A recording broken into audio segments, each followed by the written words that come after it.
You're live. You might be live. I'm never sure if I'm live. Okay. This is kind of spur of the moment. I know my typical viewer is an unsubscribed man who is just looking for boot content. So hopefully younger people will stumble on this and learn something. Or if you are a little older, even if you're set in your ways, maybe you'll change your opinion slightly. This is not anything I haven't really said before, I don't think, but might as well do a restate since it's not really time to do a reset video of my changing seasons wardrobe or whatever. This is more of an autumn look that I typically wouldn't wear in spring, but I'm not even especially trying to be too stylish in this video so much as just get it out there. So it's basically a rebuttal of a video I just watched where he was saying life would be boring if everybody just wore the exact same thing. Okay. And that at the end of the video, perhaps I will have come to appreciate other people's styles that I don't like or trendy items or something. Yeah, I didn't really change my opinion that much. I didn't think I would, and hence the video. So I'm just like reading my own comments basically. I don't think,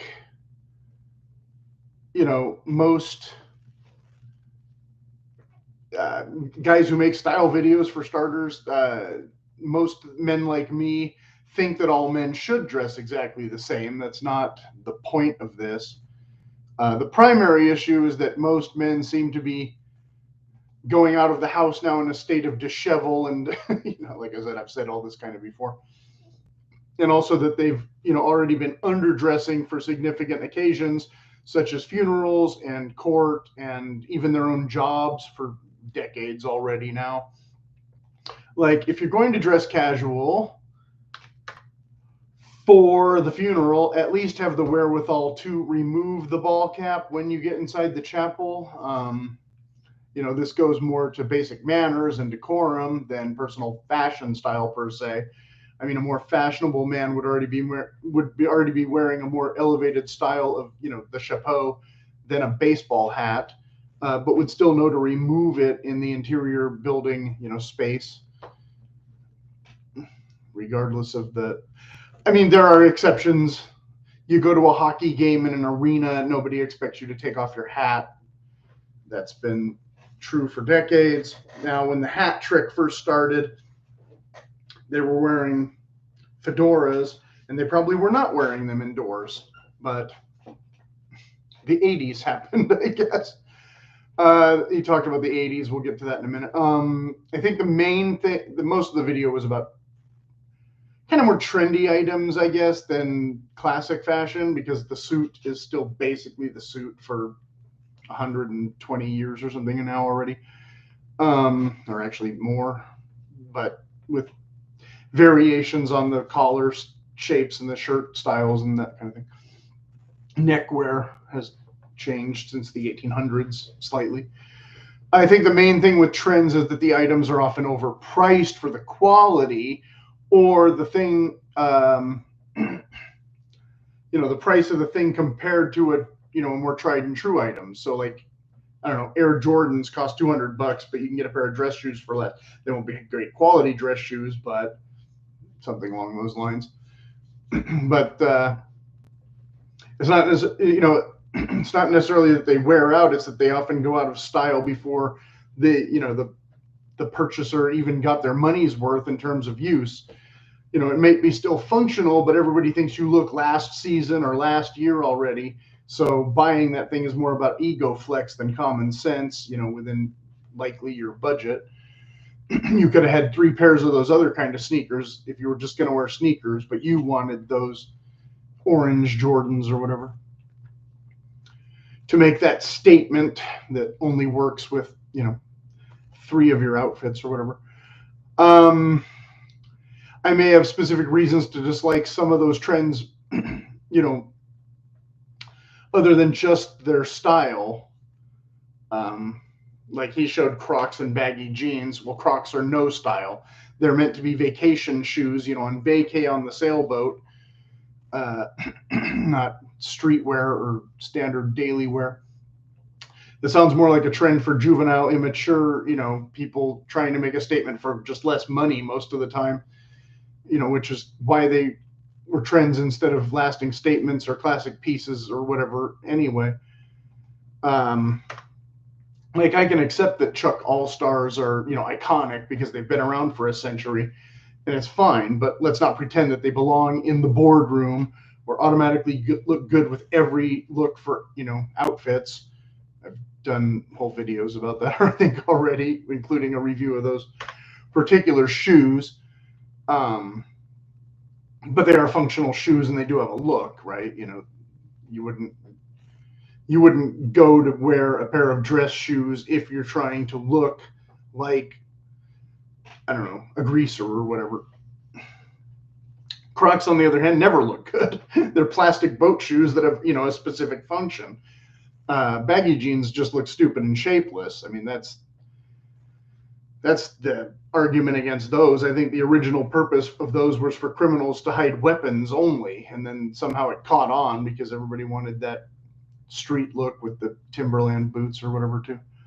Not all of them wore the Timberland boots, but another crossover thing.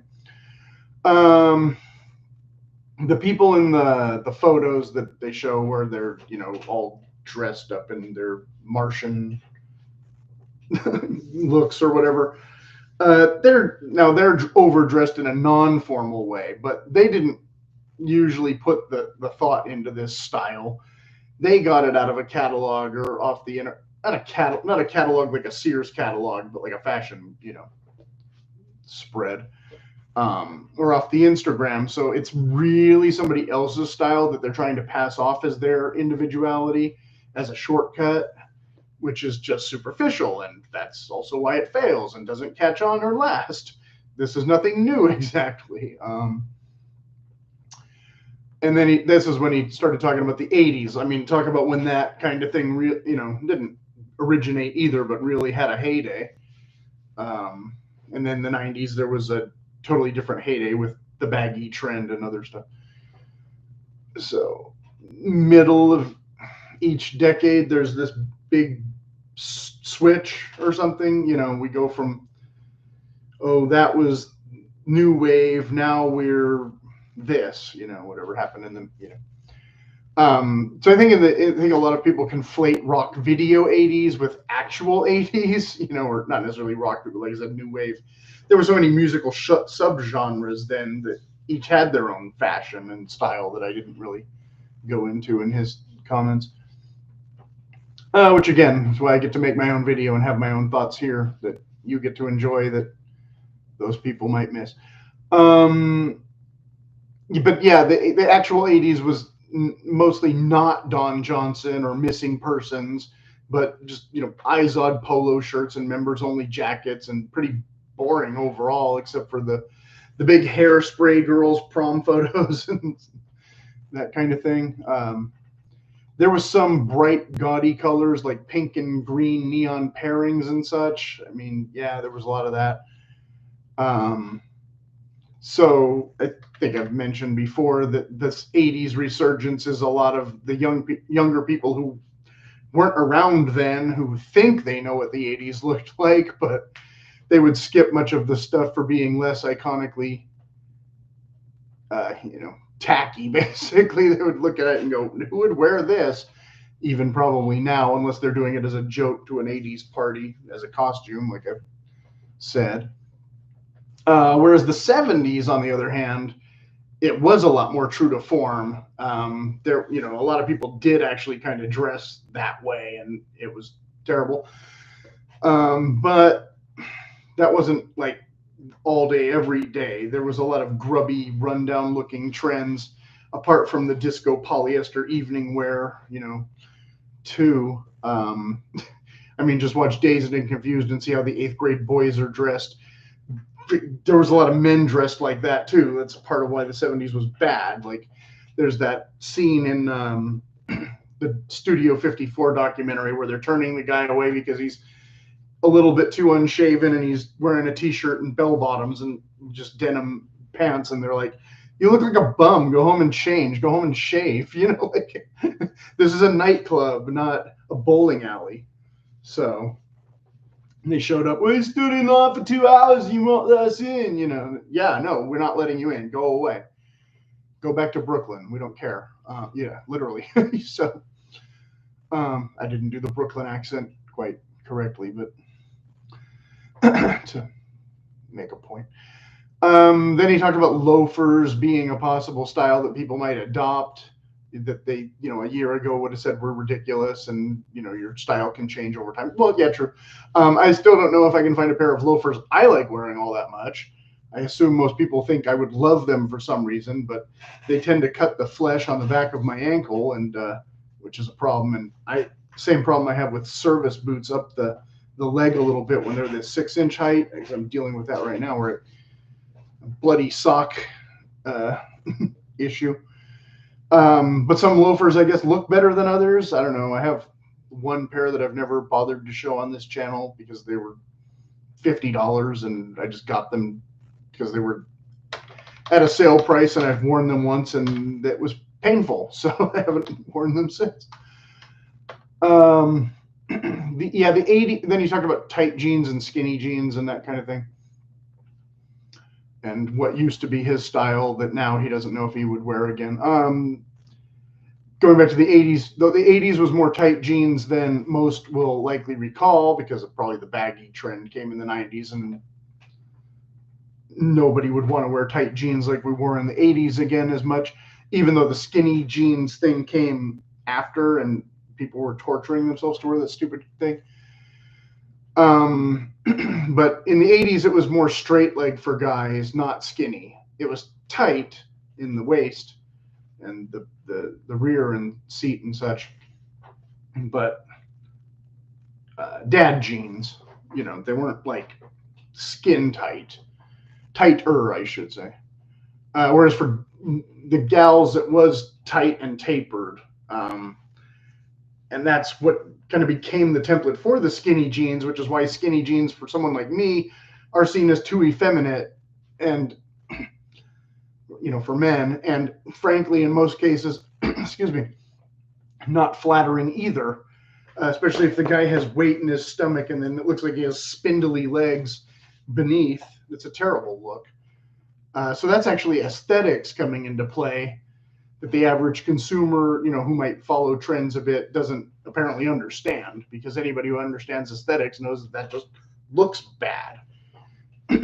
Same with a lot of these other fashion things that he says I might appreciate for people's difference. It's like, no, same with Crocs. That's just no style. If you're adopting something that is inherently no style as your style, you just look bad, period.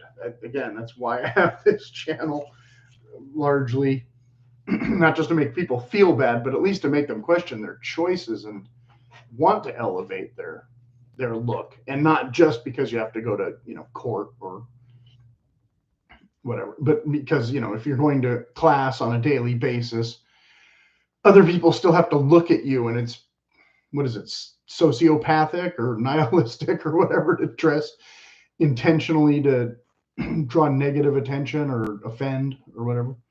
That doesn't really accomplish anything at the end of the day most of the time. I know the punk thing was a real thing, but that was also over 40 years ago. And he did mention the punk thing and some other things. And again, that was a very small niche group that wasn't saturated into the mainstream until the 90s, when it became a retro look. So even punk was a marketing cash grab to an extent in the resurgence heyday. Sorry, I just got a frog in my throat. But I guess that's about all I needed to say right now anyway. If anybody has any questions, as always, put them in the comments if there's something I forgot to mention or didn't touch on, or you just really, really love wearing Crocs and loafers or something. I don't know. But yeah, no, it's not just about me thinking you should dress like me. if that was his takeaway from my previous comments last week or whatever. That was not what was trying to convey. And I don't think, that every man should have to wear a navy suit and a white shirt every single day, everywhere they go. That, I've talked about this. That's not the point either. If you don't work in a place where you need a navy suit, no, save it for Sunday, or, if you have a date or something where you want to look nice because you're taking her somewhere decent that isn't a mosh pit, you might want to invest in a navy or a gray suit, yes. Or, as I've said before, more so than a suit, just a decent sport jacket that pairs well with a pair of trousers and can pass for a suit without actually having to be a suit can actually be much more useful at casual weddings and other things like that. The cost might be about the same, though. That's the thing is, but you don't necessarily need wool trousers for every occasion, even to wear with a wool jacket. But they shouldn't be denim jeans, which is a point I've made over and over and over and over and over on comments and videos, I think already too. So like I said, okay, I always say there's more. I always say this the end, and then I have more after the comments bit, but that's okay. If you're really interested, you're still watching. And if not, then you left a long time ago because this wasn't boots, boots, boots, boots, boots. And again, we're not at March yet. So probably another at least week before I do boot content for those of you who really care.